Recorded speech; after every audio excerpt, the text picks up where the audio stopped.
Good morning everyone. Welcome to another lecture of thermodynamics. तो जैसे कि लास्ट लेक्चर में हमने enthalpy of reaction, enthalpy, standard enthalpy of reaction के बारे में सीखा था। So I hope you have remembered all this things. और साइक्लिक प्रोसेस के बारे में हमने डिस्कस किया था लास्ट लेक्चर में। So today we are going to start standard enthalpy of formation. मैंने आपको बताया था कि जो एंथैल्पी ऑफ रिएक्शन हम लोग लिखते हैं ये सारी थर्मोकेमिस्ट्री में यूज होने वाले हैं और उसमें भी वहाँ पे हम लोग डिटेल्स में सीखेंगे। नॉर्मली इन सबको किलो जूल पर मोल के हिसाब से हम लोग यानी कि यूनिट्स में एक्सप्रेस करते हैं। So let's start standard enthalpy of formation. तो स्टैंडर्ड मतलब आपको पता होगा कि स्टैंडर्ड कंडीशंस होना चाहिए। तो यहाँ पे स्टैंडर्ड एंथैल्पी ऑफ फॉर्मेशन बोलते हैं हम लोग। तो पहला थॉट जो आना चाहिए वो स्टैंडर्ड स्टेट के ऊपर आना चाहिए, यानी कि कोई भी एक मॉलिक्यूल हो, कोई भी एक सब्सटेंस हो, जब वो फॉर्म होता है यानी कि उसका फॉर्मेशन होता है वो अपने नेचुरल या स्टैंडर्ड यानी कि स्टेट से कैसे आता है वही होता है स्टैंडर्ड एंथैल्पी ऑफ फॉर्मेशन। इसी के ऊपर बेस्ड है स्टैंडर्ड एंथैल्पी ऑफ फॉर्मेशन।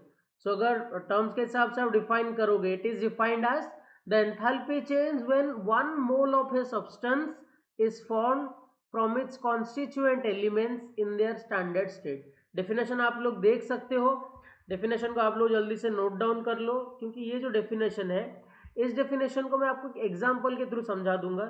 यानी कि कोई भी एक सब्सटेंस है, 1 मोल ऑफ सब्सटेंस होगा, जब सब्सटेंस जो भी कॉन्स्टिट्यूएंट एलिमेंट से बना होगा उनके स्टैंडर्ड स्टेट से बनाने में जो एनर्जी हमें चाहिए होगा वो होगा, या हाँ जो एनर्जी चाहिए होगा we call name as standard enthalpy of formation.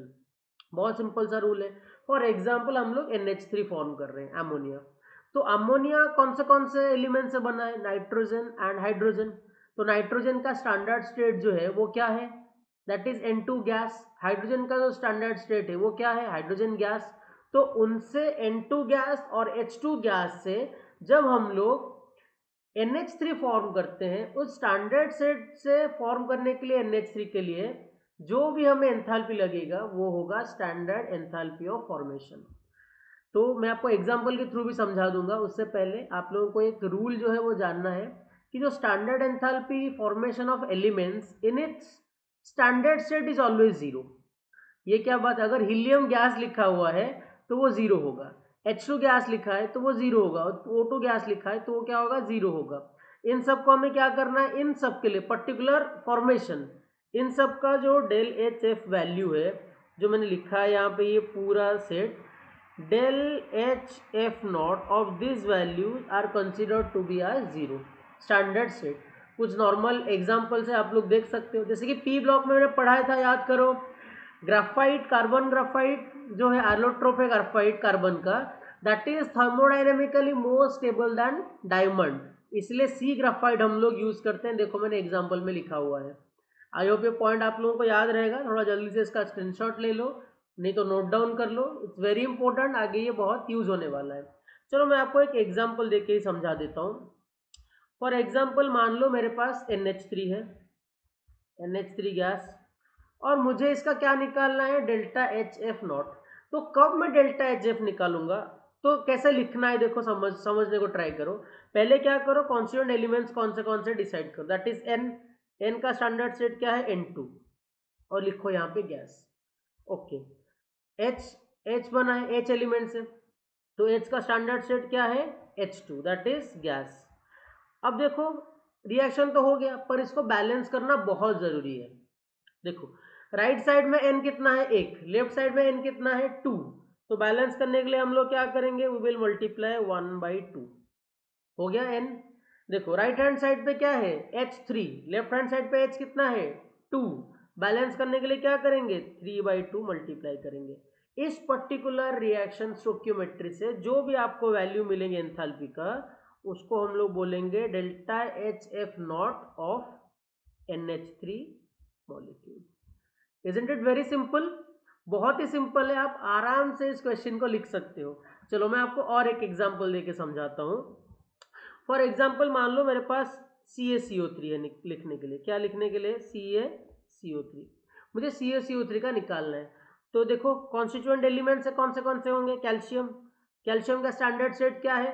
Sulphur. पहले उनके स्टैंडर्ड सेट्स लिख लो। और किससे बना है? कार्बन। कार्बन का स्टैंडर्ड सेट है कार्बन, कार्बन सॉलिड, इसको भी लिख लो।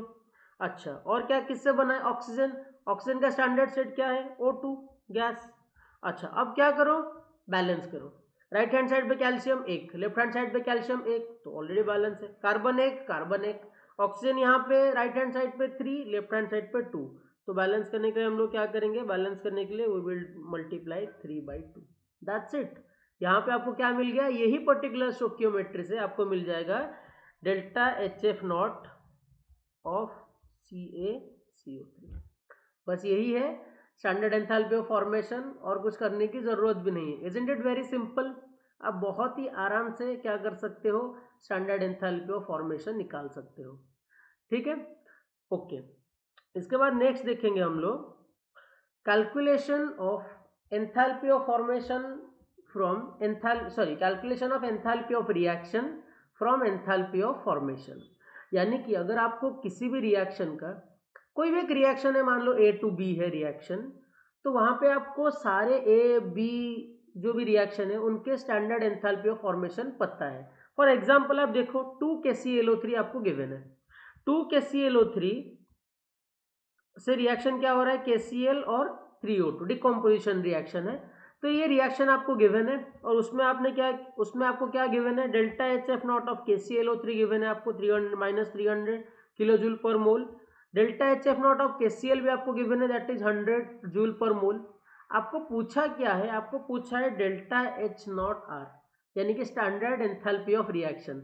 याद है ना, कल हमने सीखा था। कैसे याद रखोगे? दिस इज एंथैल्पी, नॉट यहाँ पे लगा है तो स्टैंडर्ड, आर है तो रिएक्शन। कितना इजी है देखो, मैं फिर से एक लिख के भी दिखा देता हूँ आपको। मुझे अगर कोई पूछेगा enthalpy of reaction, enthalpy means delta H, reaction मतलब आर। कोई बोलेगा स्टैंडर्ड एंथैल्पी ऑफ रिएक्शन, पहले एंथैल्पी, स्टैंडर्ड मतलब नॉट, रिएक्शन मतलब आर। कोई बोलेगा standard enthalpy of formation, enthalpy is del H F, formation F, ऊपर लगा दो नॉट, हो गया standard enthalpy of formation. Isn't it very easy to remember? बस आपको तरीका पता होना चाहिए, ताकि ये बहुत सिंपल है। ठीक है, तो अगर हमें देखो KClO3 से KCl और 3O2 का जो रिएक्शन है, उसमें अगर हम लोगों को डेल्टा HR0, यानी कि दिस इज नथिंग बट, मैं अगर लिख लूंगा यहाँ पे, this is standard enthalpy of reaction. ये क्या है? Standard enthalpy of reaction, standard enthalpy of reaction. Standard enthalpy of reaction आपको निकालना है किससे? आपको standard enthalpy of formation each का दिया है, तो कैसे निकालेंगे? तो उसके लिए यहाँ पे आपके पास एक फॉर्मूला लिखा है, जो दिखने में तो बहुत खतरनाक है लेकिन है नहीं। This is very simple. आप अगर इसको एक बार समझ गए, दिस इज रियली सिंपल। देखो क्या लिखा है यहाँ पे, एक NP लिखा है। NP मतलब नंबर, यानी कि स्टोकियोमेट्री वैल्यू। देखो यहाँ पे डेल्टा HF0 प्रोडक्ट, यहाँ पे लिखा है डेल्टा HF0 ऑफ रिएक्टेंट, उसमें आप स्टोकियोमेट्रीज क्या करोगे? मल्टीप्लाई करोगे। सिंपल टर्म्स में अगर मैं बोलूंगा, सिंपल टर्म्स में, तो आपको ये मानना है कि प्रोडक्ट साइड के delta HF0 minus reactant side के डेल्टा HF0, और उसके साथ उनके कोफिशिएंट भी मल्टीप्लाई होंगे। समझ में आ गया पॉइंट? मैं आपको एक एग्जांपल सपोज ऐसे दिखाता हूँ, AA BB give rise to CC plus DD, अगर आपको ऐसे गिवन है, स्टैंडर्ड वैल्यू सबको गिवन है, तो इसके लिए आप अगर डेल्टा HR0 लिखोगे तो क्या होगा? C into delta HF0 of C plus D into ये D value into delta HF0 of D minus A into delta HF0 of A, sorry capital A, minus B into delta HF0 of यानी कि D। तो ऐसे simple लिख सकते हो, तो आपको बहुत इजीली ये बातें समझ में आ जाएंगी। मैं अभी आपको ये रिएक्शन मतलब सॉल्व करके दिखाता हूँ क्वेश्चन, ताकि आप आराम से समझ जाओगे। Coefficient into delta HF0 of reactants minus coefficient into delta HF0 of reactants, products minus reactant. This is very simple. अब देखो हम लोग इस पर्टिकुलर क्वेश्चन का आंसर लिखते हैं। देखो अब मुझे क्या निकालना है? डेल्टा HR0 ऑफ पूरा रिएक्शन, एंटायर रिएक्शन का मुझे निकालना है। देखो तो क्या करूंगा मैं, पहले मेरे पास यहाँ पे है right side minus left side, ये पहले समझना, right side minus left side. तो मैं लिखूंगा यहाँ पे 2 into delta H F not of KCl plus 3 into delta H F not of O2, क्योंकि यहाँ पे 3 जो है 3 यहाँ पे कोफिशिएंट, इसलिए ये 3 यहाँ पे आया, ये 2 यहाँ पे आया, KCl यहाँ पे, O2 यहाँ पे। समझ में आ गया पॉइंट आपको? अच्छा, ये कौन से साइड का हो गया? ये हो गया प्रोडक्ट साइड का। दिस वैल्यू माइनस, अब रिएक्टेंट साइड पे आएंगे, इसलिए तो यही फॉर्मूला लिखा है भैया। फॉर्मूला बस लिखने के लिए है, आप ये क्वेश्चन सही समझ जाओ कैसे करना है। अच्छा, तो देखो लेफ्ट हैंड साइड पे क्या है, 2 into delta H F not of KClO3। अरे हो गया ना सिंपल, कितना सिंपल तो है। अब देखो सॉल्व करके लिखते हैं इसको, तो आंसर क्या आएगा, 2 into delta H F not of KCl कितना है, देखो कितना दिया है KCl, that is -100 kilo joule per mole, और सारे किलो जूल पर मोल्स में ही है। तो दिस इज -100 प्लस 3 इंटू, अभी अभी मैंने बोला था स्टैंडर्ड एंथैल्पी ऑफ ऑक्सीजन कितना होगा नेचुरल स्टेट में, क्योंकि ऑक्सीजन नेचुरल स्टेट में है तो उसका वैल्यू होगा 0। उसका वैल्यू क्या होगा, 0। अभी अभी पहले हमने वो पूरा लिस्ट देखा था, स्टैंडर्ड स्टेट में जो होता है एलिमेंट्स उनको हम लोग 0 लेते हैं, कार्बन, ऑक्सीजन, नाइट्रोजन N2, ये स्टैंडर्ड स्टेट में जब होते हैं उनके वैल्यू को हम लोग 0 कंसिडर करते हैं। ठीक है, फॉर एग्जाम्पल यहाँ पे कोई सॉलिड दे देता, ऐसे तो वो नहीं देगा, अगर दे देता ऑक्सीजन मान लो, अगर होता क्वेश्चन में तो आपको वैल्यू लिख के भी देता यहाँ पे। ठीक है, ओके। देखो यहाँ पे ऑक्सीजन का वैल्यू इसलिए गिवन भी नहीं है क्योंकि उनको पता है कि वैल्यू 0 है। ओके, तो ये हो गया राइट हैंड साइड का। अभी देखना है हमें लेफ्ट हैंड साइड का, दैट इज -2 इंटू KClO3 का वैल्यू कितना गिवन है, -300। तो जरा इसको सॉल्व करते हैं, देखते हैं कितना वैल्यू आता है, that is -200 and this is minus minus plus 600, और यूनिट्स क्या है, यूनिट्स है kilo joule per mole. Guys never ever under estimate the power of units and language in thermodynamics. Language आपके साथ बहुत अच्छे से गेम खेल जाएगा, तो लैंग्वेज और यूनिट्स के साथ हमेशा यानी कि रिश्ता बनाए रखना। 600 minus 200 is 400 kilo joule per mole is the answer. ठीक है, yes, that is -200 and -2 into -300, that is 600, yes, that is 400 kilojoule per mole, right? तो आपको स्टैंडर्ड एंथैल्पी ऑफ रिएक्शन मिल गया 400 kilojoule per mole. Isn't it very easy? तो आपके लिए और एक होमवर्क क्वेश्चन है, आप लोग ये क्वेश्चन को जल्द से देख लो। ये क्वेश्चन आप लोगों के लिए होमवर्क है, जल्दी एक second, let me do one thing.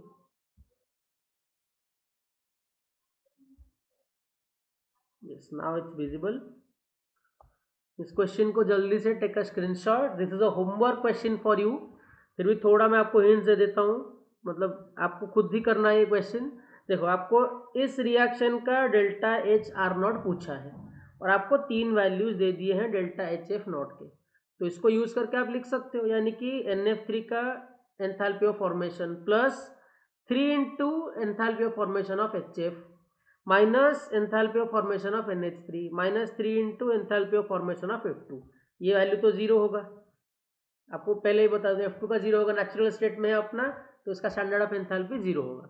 Delta U are not यानी कि जो standard enthalpy standard entropy of reaction, अब थोड़ा सोच के बताना है, ये डेल्टा एच और डेल्टा यू के रिलेशन से आ जाएगा। आप लोग कॉमेंट सेक्शन में इसका आंसर बताओ, ये आप लोगों के लिए होमवर्क की तरह क्वेश्चन दे रहा हूँ, नेक्स्ट क्लास में इन दोनों का आंसर मैं बस बता दूंगा आप लोगों को। ऑलरेडी आंसर बता दिया मैंने डेल्टा एच आर नॉट का, डेल्टा एच यू नॉट आप डेल्टा एच के रिलेशन से निकाल सकते हो। चलो बता ही देता हूँ, delta H is equals to delta U plus P del V. अब नहीं बताऊंगा, इससे आप खुद से कर लेना, ठीक है, ओके। तो नेक्स्ट पे चलते हैं। Yes, next thing is spontaneous process and non spontaneous process. देखो नॉर्मली हम लोग लाइफ में बोलते हैं स्पॉन्टेनियस काम हो रहा है, दिस इज वेरी स्पॉन्टेनियस, मतलब होता है, लाइफ इज रियली स्पॉन्टेनियस। आप लाइफ में कुछ सोच के चल रहे होंगे और कुछ हो जाता है, और कुछ कुछ चीज़ें आप सोचते हो कि नहीं, आप सोचो आपका हार्ट बीट हो रहा है, तो दिस इज स्पॉन्टेनियस प्रोसेस। आप थोड़ी ना ऐसे है कि चलो यार मेरा ब्रेकअप हो गया, यार मेरा दिमाग बहुत खराब हो गया तो मैं हार्ट बीट को रोक लेता हूँ। कोई कोई होते हैं ना, जैसे यानी कि किसी का अगर ब्रेकअप हो गया तो डीपी हटा देते हैं, आशिक बन जाते हैं, दुखी आशिक, गम में डूबे रहते हैं, ज़िंदगी ख़त्म हो गया ऐसे करते हैं। आपको ऐसे नहीं करना है, लाइफ इज़ स्पॉन्टेनियस, आपको चलते रहना है। ये सब गम में डूब के नहीं रहना है आपको। तो ऐसे ऐसे थोड़ी ना होता है कि यार आपका अगर ब्रेकअप हो गया है, कुछ हो गया लाइफ में सीरियस, तो हार्ट बीट होना बंद हो जाता है, दिमाग चलना बंद होता है। खाना तो आप खाते हो, स्पॉन्टेनियस प्रोसेस है ही, तो रुकना नहीं है। So that means what I am trying to say is life should be life should be very spontaneous. पढ़ना भी स्पॉन्टेनियस होना चाहिए, जो चीज़ें नेचुरली हो जाए दैट इज स्पॉन्टेनियस। आप सोच लो, मैं बहुत अच्छा एग्जाम्पल एक देता हूँ, कॉमन एग्जाम्पल है। जैसे कि सोचो, नॉर्मली बहुत स्टूडेंट्स रेगुलर डेज पे पढ़ते नहीं है, so that is a non spontaneous process, यानी कि आपका टेंडेंसी ही नहीं होता पढ़ने के लिए, लेकिन एग्जाम के पहले रात आप जी जान लगा के पढ़ते पढ़ते हो, तो वो प्रोसेस क्या है? स्पॉन्टेनियस। आपका मन हो या ना हो, आपको ऑटोमेटिकली आप वो काम करते ही हो एक दिन पहले। हाँ, जो एक दिन पहले भी नहीं पढ़ता वो तो गधा का गधा रहेगा, उसमें हम कुछ बोल नहीं सकते। Yes, so simply spontaneous process is a process which happens, which have the natural tendency to occur, and non-spontaneous process is जो अपने आप से नहीं होता, हमें क्या करना पड़ता है, बाहर से एनर्जी देना पड़ता है, एक्सटर्नल सोर्सेज से, तब जाके वो क्या करता है, फंक्शन करता है। आप खुद सोचो, जब आप यानी कि पानी भरते हो, मोटर चलाते हो घर में, तो वहाँ पे ऑटोमेटिकली पानी रखा है, पानी अपने आप ही आके टंकी में फुल नहीं होता। आपको क्या करना होता है? स्विच ऑन करना पड़ता है, यानी आपको non PV warden, electrical warden करना पड़ता है। इसकी वजह से पानी आके क्या होता है, टंकी में भरता है।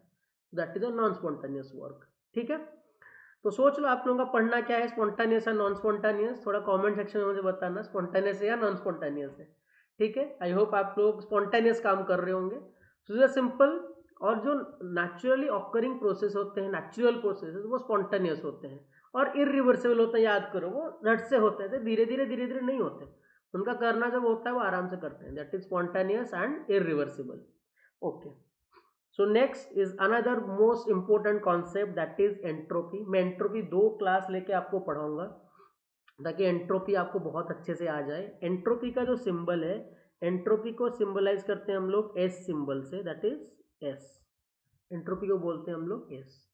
सो ये एंट्रोपी क्या है? हमने एंथैल्पी सीखा, इंटरनल एनर्जी सीखा। ये जो एंट्रोपी है, दिस इज रैंडमनेस और डिसऑर्डरनेस। क्या है ये? रैंडमनेस और डिसऑर्डरनेस। ये थोड़ा सा अजीब सा टर्म है, डिसऑर्डर मेंटल, ये क्या कंडीशन आ गया? नहीं, कोई सब्सटेंस कितना रैंडम है, कितना डिसऑर्डर है उसमें, कितना उसमें यानी कि एटॉमिसिटी बढ़ गया है, तो आप धीरे धीरे एग्जाम्पल देखते ही समझ में आ जाएगा आपको।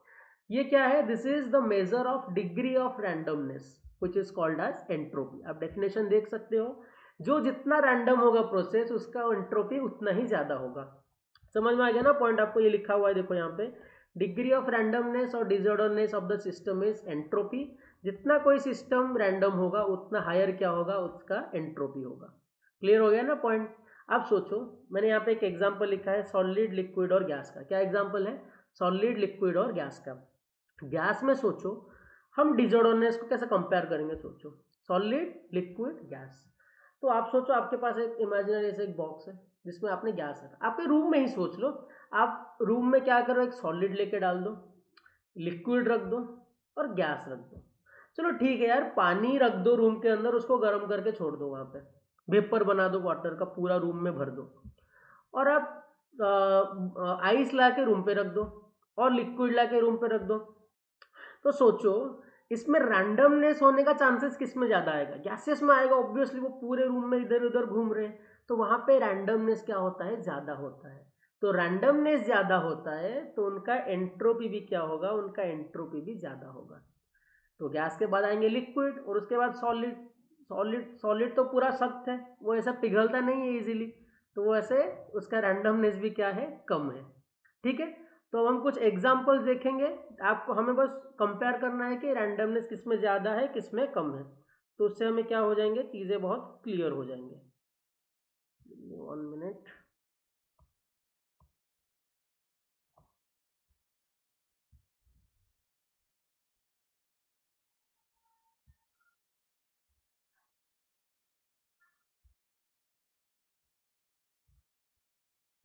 Okay, second.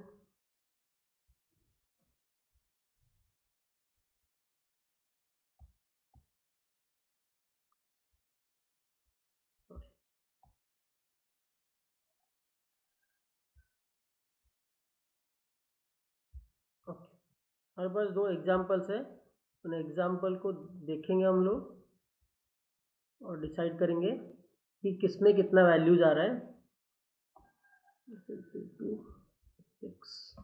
ओके, हमारे पास चार एग्जाम्पल्स है जिनको कंपेयर करेंगे हम लोग, किसमें डिग्री ऑफ रैंडमनेस ज़्यादा है कम है, उसके ऊपर डिस्कस करेंगे हम लोग। This is very simple. अब देखो, बस आपको वीडियो को पॉज करो, रैंडमनेस किस में होगा गेस करो, फिर मैं आप लोगों को आंसर बताऊंगा। ओके गाइज, आई होप आपने आंसर्स को ट्राई किया होगा, लिखा होगा। Now let's start. So crystalline और अमोर्फस पहला है, एस मतलब एंट्रोपी, क्रिस्टलाइन और अमोर्फस। देखो, हमें पता है जो क्रिस्टलाइन होते हैं, क्रिस्टलाइन आर वेरी ऑर्गेनाइज्ड, है ना। हमने सॉलिड स्टेट में सीखा था what that is crystallines, sorry, crystallines are very organised. तो क्रिस्टलाइंस कहते हो कैसे होते हैं, ऑर्गेनाइज्ड। जो अमोर्फस होते हैं वो क्या होते हैं, नॉन ऑर्गेनाइज्ड। क्या होते हैं, नॉन ऑर्गेनाइज्ड। तो ये अगर नॉन ऑर्गेनाइज्ड है तो उन पे रैंडमनेस होने का चांसेस ज़्यादा है। तो यानी कि एस अमोर्फस जो होगा, अमोर्फस का जो रैंडमनेस होगा that would be greater than the crystalline. So ये क्या होगा, ग्रेटर होगा, क्योंकि amorphous is non organised. Okay, अब देखो ये एग्जांपल सोचो, NO2 है और N2O4 है। तो आपके पास एक NO2 मॉलिक्यूल है, आपके पास N2O4 molecule. Number of atomicity किसमें ज़्यादा है, N2O4 में। तो वहाँ पे रैंडमनेस आने का चांसेस ज़्यादा होगा, क्योंकि ज़्यादा मॉलिक्यूल आएंगे तो ज़्यादा रैंडम हो गया आपस में, ज़्यादा रिएक्ट, ज़्यादा कुछ वो एक्टिविटी दिखाने के लिए चाहेंगे। ऐसा एक्टिविटी मतलब रिएक्शन के बेसिस पे मत सोचो, चांसेस है कि वहाँ पे रैंडमनेस बढ़ सकता है। तो N2O4 में बहुत सारे मॉलिक्यूल आ रहे हैं तो वहाँ पे रैंडमनेस आने का चांसेस ज़्यादा है। तो इसलिए ये क्या होगा, NO2 से ग्रेटर होगा। सिमिलरली SO3 का क्या होगा, SO2 से ग्रेटर होगा। एंड C2H6 में भी सिमिलर केस, ये क्या होगा, CH4 से ज़्यादा होगा। क्लियर है पॉइंट। अगर कोई सॉलिड लिक्विड होता है उसके हिसाब से आप कर सकते हो। फॉर एग्जाम्पल आपको कोई ऐसे पूछ ले कि चलो मान लो मेरे पास एक कन्वर्शन हो रहा है लिक्विड टू गैस, मुझे यहाँ पे डेल्टा एस बताओ, पॉजिटिव होगा या नेगेटिव होगा। डेल्टा एस क्या होगा, पॉजिटिव होगा या नेगेटिव होगा, बताओ। तो आप क्या बोलोगे, डेल्टा एस क्या होगा, खुद सोचो। देखो, जब हम लोग लिक्विड से गैस में कन्वर्ट करते हैं, तो लिक्विड से गैस में कन्वर्ट करते टाइम लिक्विड, अच्छा यहाँ पे एंट्रोपी क्या हो रहा है, इंक्रीज हो रहा है। यहाँ पे entropy is less than, sorry, entropy of gas is less than क्या बोल रहा है, entropy of liquid is less than entropy of gas. Gas का जो एंट्रोपी होगा वो हायर होगा। तो हायर, जब हम लोग डेल्टा एस निकालेंगे, higher minus lower, higher minus lower क्या आएगा, पॉजिटिव आएगा। Right hand side minus left hand side होगा। अगर राइट पे हाई है, लेफ्ट पे लो है, तो high minus low is positive value. So delta S यहाँ पे क्या आएगा, पॉजिटिव आएगा। एक बहुत ही अच्छा और एक एग्जाम्पल है H2 और H का, बहुत ही इंपॉर्टेंट है। बहुत बार यानी कि आप इसको एक्सपेक्ट कर सकते हो एग्जाम में, आगे चल के एग्जाम में आने वाले question. Entropy of H2 and entropy of H, यहाँ पे बहुत लोग कंफ्यूज क्यों होते हैं, उसका भी एक रीज़न मैं आपको बता देता हूँ। देखो, हमें ये नहीं बोल रहे हैं, हमें बिल्कुल भी ये नहीं बोल रहे हैं कि H2 रिएक्शन हो रहा है और वो फॉर्म कर रहा है 2H। ऐसे अगर एक रिएक्शन देता और आपको पूछता कि यहाँ पे डेल्टा एस का वैल्यू निकालो, यहाँ पे डेल्टा एस का वैल्यू निकालो, तो ये जो राइट साइड पे मैंने लिखा है ये केस और जो लेफ्ट हैंड साइड पे लिखा है ये केस, ये दोनों के दोनों अलग है। This both are completely different, completely different.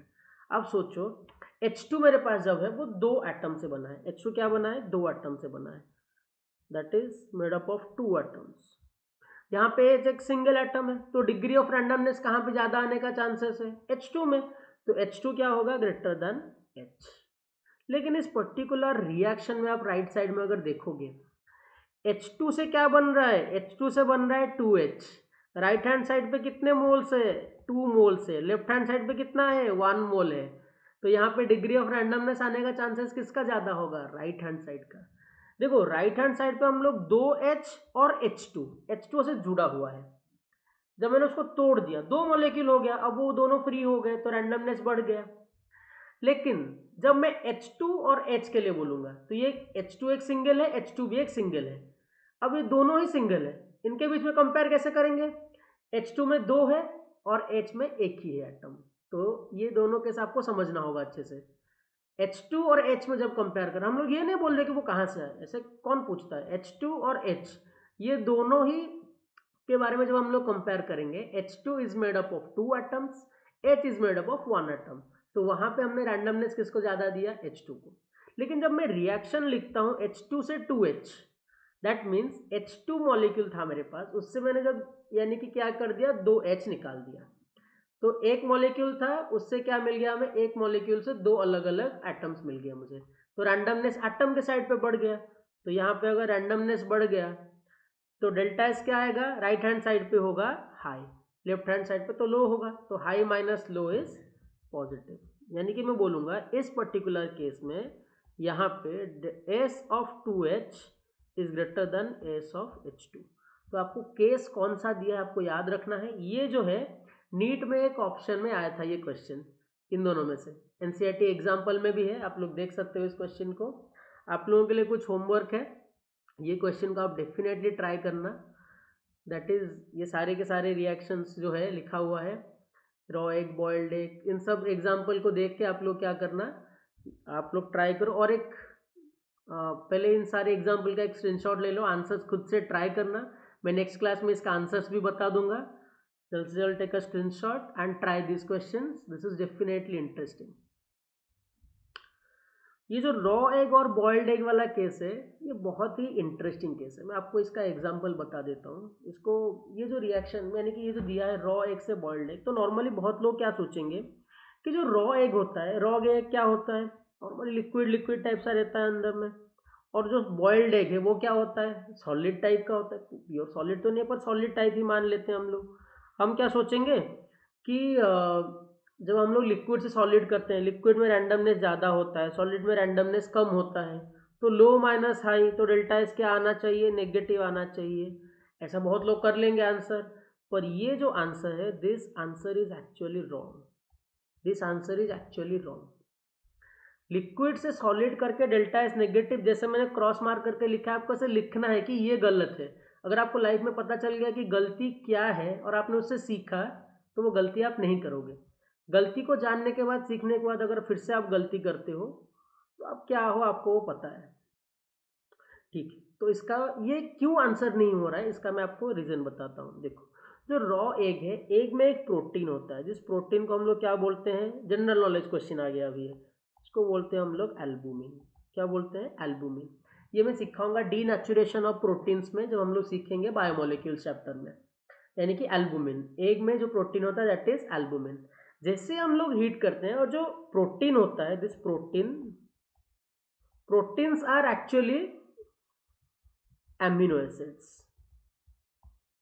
और अमीनो एसिड्स कैसे बनते हैं, अमीनो एसिड्स बनते हैं by the linking of peptide bonds. वहां पे क्या होता है, लिंकेज, पेप्टाइड लिंकेज होता है। पेप्टाइड मतलब ऐसे एक CONH करके एक लिंकेज होता है, अमाइड नहीं, अमाइड ही है, पर CONH करके एक लिंक होता है जिसको हम लोग पेप्टाइड लिंकेज बोलते हैं। आगे चल के सीखोगे आप लोग बायोमोलिक्यूल्स में, तो उसके टेंशन लेने की जरूरत नहीं है, पर अभी के लिए जान के रखो।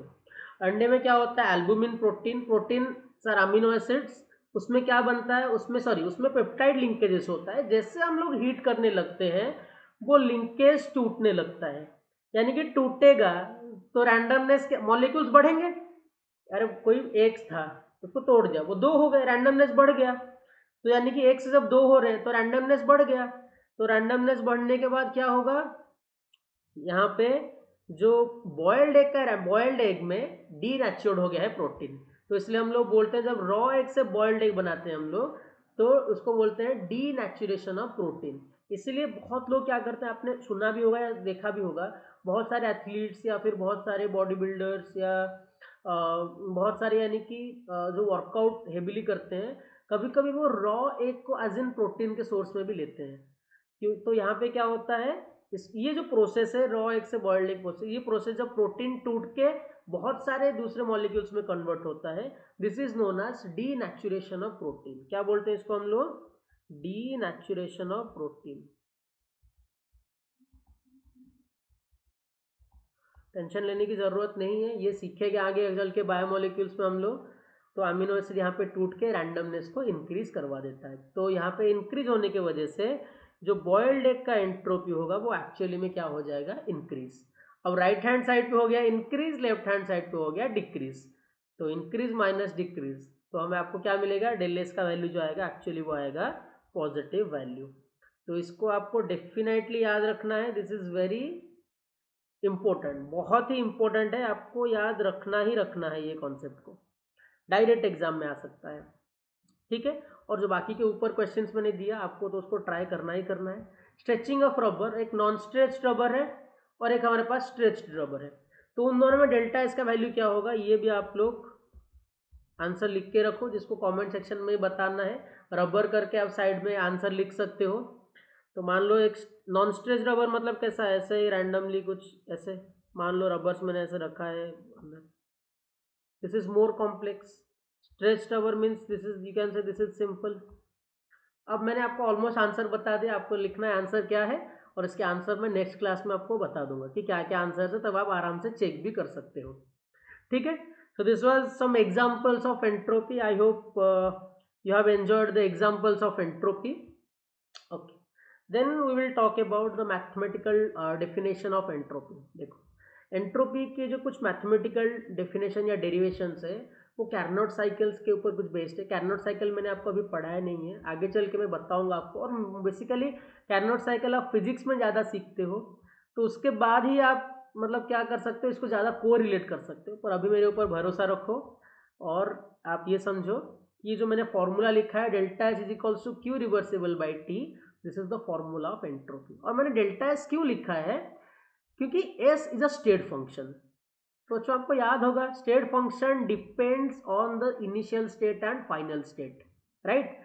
एस डिपेंड्स ऑन, यानी कि state function depends on initial state and final state. तो डेल्टा एस भी क्या होगा, यानी कि एंट्रोपी जो होगा that will depend upon initial and final, right. तो मैं डेल्टा एस लिखूंगा तो इसका मतलब क्या है, total change in value of entropy. Clear हो गया point, that is total change in the value of entropy. और Q means heat in the reversible process and T is temperature. Clear है पॉइंट। अच्छा, ये कैसा प्रॉपर्टी है, extensive property. Extensive property क्या होते हैं, चेंज हो जाते हैं with the amount of substance, ठीक है। ओके, तो मैं अगर ds लिखूंगा, क्या लिखूंगा, ds इज नथिंग बट, मैंने इसको क्या बताया था आप लोगों को, स्मॉल चेंज। क्या होता है ये, this is small change in entropy. अच्छा, अगर मान लो s एक पाथ फंक्शन होता और मैंने ds लिखा होता तो क्या समझते हैं उसको हम लोग, स्मॉल वैल्यू ऑफ एंट्रोपी। क्या लिखते हैं हम लोग, स्मॉल वैल्यू ऑफ एंट्रोपी। यहाँ पे हम लोग क्या लिखेंगे, स्मॉल चेंज इन एंट्रोपी, क्योंकि ये स्टेट फंक्शन है, ठीक है ना। अच्छा, इसको अगर हम लोग थोड़ा इंटीग्रेट करके लिखेंगे, और ऐसे भी आप मेंशन कर सकते हो, ds is equals to D Q reversible upon T. यहाँ पे टी जो है हमने रिएक्शन किया है एट कॉन्स्टेंट टेम्परेचर, ऐसे भी एक्सप्रेस कर सकते हो। अच्छा, ds अगर स्मॉल चेंजेस, सारे छोटे छोटे स्मॉल स्मॉल चेंजेस जब हम ऐड करेंगे तो वो क्या होगा, टोटल चेंज होगा। तो उसको इंटीग्रेट करेंगे, इसको भी इंटीग्रेट करेंगे, तो ds का इंटीग्रेशन क्या होगा, दैट इज डेल्टा एस, क्योंकि s क्या है, स्टेट फंक्शन।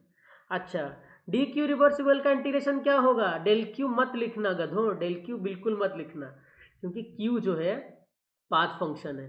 तो डी क्यू का जो इंटीग्रेशन होगा वो क्या होगा, क्यू होगा। क्या होगा, क्यू। डी क्यू मतलब small value of Q, Q मतलब total value of Q. So this is Q reversible upon T, ठीक है। आई होप ये फॉर्मूला आपको याद हो जाएंगे। This is a very simple formula और बहुत जगह पे यूज होगा। इसको मैं 2 क्लासेस में आपको बताऊंगा, 2 पार्ट्स लगेंगे एंट्रोपी के।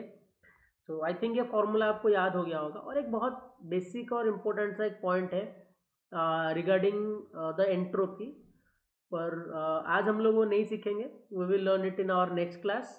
आई होप आपने लेक्चर को एंजॉय किया होगा। ओके गाइज, तो इन सारे जो पॉइंट्स मैंने आपको बोला, please note this down and जितने भी एग्जाम्पल्स है सारे एग्जाम्पल्स को एक बार प्रैक्टिस करना। क्वेश्चन जो मैंने होमवर्क दिया आपको वो ट्राई करना, and try to find this concept from NCERT, ताकि आपके कॉन्सेप्ट और बिल्ड हो जाएंगे। और try to go for the reference book you have. तो तब तक बच्चों लोग कॉन्सेप्ट को अच्छे से रिवाइज करो, पढ़ते रहो, मेहनत करते रहो। Have a great day ahead and thank you for watching.